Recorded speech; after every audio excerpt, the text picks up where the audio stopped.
5 लाख से ज्यादा लोगों को डायरेक्ट रोजगार चिकित्सा के क्षेत्र में पतंजलि वेलनेस से। अच्छा बच्चों ये बताओ 75-80 रुपए का पेट्रोल चाहिए कि 35 रुपए का? मैंने कहा था पूछ पड़ेगा मेरी, चुप हो जा, अब आगे से पूछेगा तो ठीक। चाइना में भी जाता महाराज। चीन की वस्तुओं का बहिष्कार करें। लूट मचा रखी है, बाबा ठग है, ढोंगी है। मैं लंबी गाड़ियों में नहीं घूमता हूँ।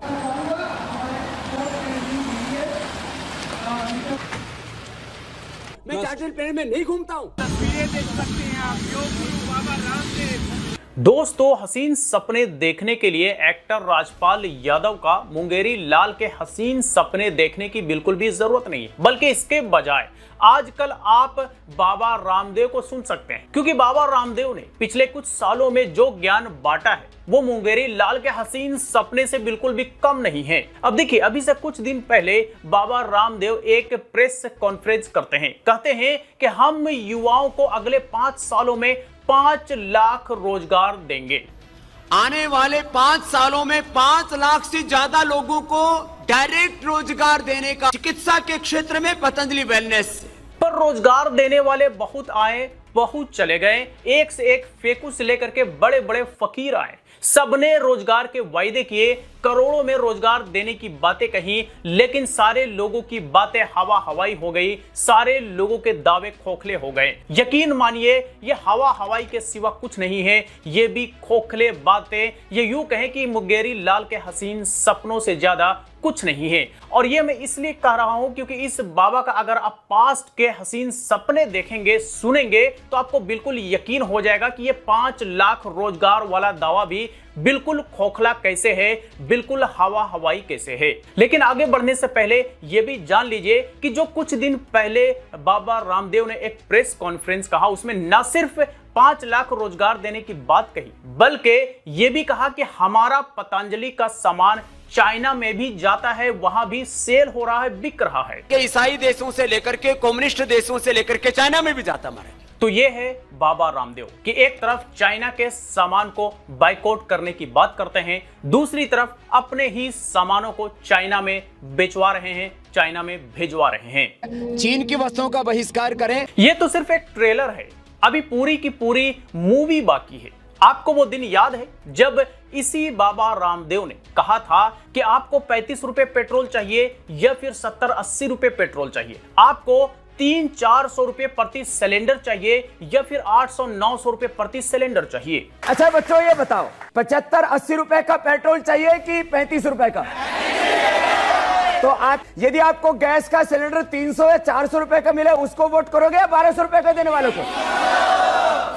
अरे इतना अर्थशास्त्र तो हम नहीं पढ़ रखा। भला वो दिन कोई कैसे भुला सकता है जब इस तरह की बड़ी बड़ी, ये यूं कहें कि हसीन सपने लोगों को दिखाए जा रहे थे। लेकिन आज के डेट में रियलिटी क्या है, हकीकत क्या है, हम सबको पता है कि ना 35 रुपए पेट्रोल मिल रहा है और ना ही 300-400 रुपए प्रति सिलेंडर मिल रहे हैं, बल्कि 2014 के मुकाबले सारी चीजों के प्राइसेस डबल सा हो गया है कि जो पेट्रोल पहले मिलता था 65-70 रुपए, वो आज के डेट में 100+ हो चुका है। जो गैस सिलेंडर 400-450-500 रुपए पर सिलेंडर मिलता था, वो आज के डेट में 1100 रुपए हो गए हैं। और इसी तरह से अगर सारे सामानों की बात की जाए तो सबके सब लगभग 1.5 से 2 गुना ज्यादा प्राइसेस हो गए हैं। लेकिन इस पर बाबा रामदेव अब कुछ नहीं बोलते, अब मौन व्रत रखे हुए हैं, अब इनकी बोलती एकदम बंद सी हो गई है। और इनके इसी बयानबाजी को याद दिलाते हुए एक लोकल रिपोर्टर ने इनसे एक दफा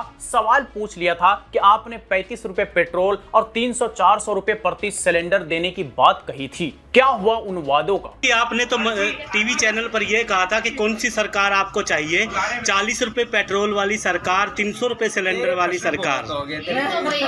बाबा जी आप ही ने कहा था सरकार बनी थी, आप ही ने कहा था बाबा जी, आपने कहा था कि नहीं कहा था बाबा जी? तो ये सुनते ही इन्हें इतनी ज्यादा मिर्ची लगी कि इन्होंने रिपोर्टर को ही धमकी दे डाली कि मुझसे बुरा कोई नहीं होगा।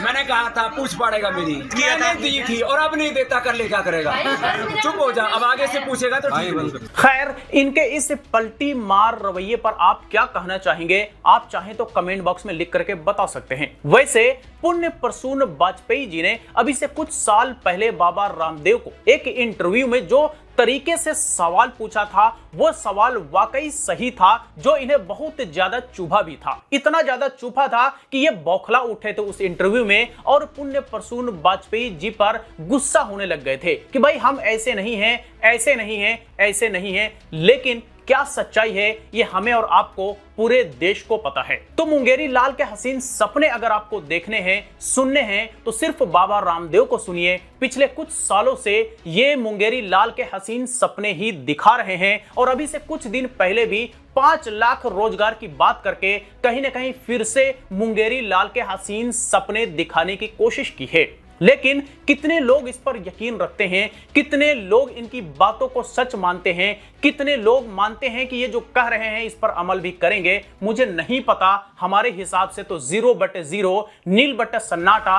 ये यूं कहें कि जो इनका पिछला बयानबाजी रहा है उसके हिसाब से सारे के सारे वायदे खोखले, सारे के सारे बयानबाजी हवा हवाई रहा है। इससे ज्यादा मैं कुछ और नहीं कहूंगा। ये जो है इनकी सच्चाई हमारे और आपके सामने है। ये जो कहते हैं उस पर कितना अमल करते हैं वो भी हमारे और आपके सामने है। तो चलिए आज तक लिए इतना ही। आप इस मुंगेरी लाल के हसीन सपनों के बारे में क्या कहना चाहेंगे कमेंट बॉक्स में लिख करके जरूर बताएं। वीडियो अच्छा लगा हो तो लाइक करें, ज्यादा से ज्यादा लोग साथ शेयर करें और इसी तरह के वीडियोस के लिए हमारे YouTube चैनल को भी सब्सक्राइब करें।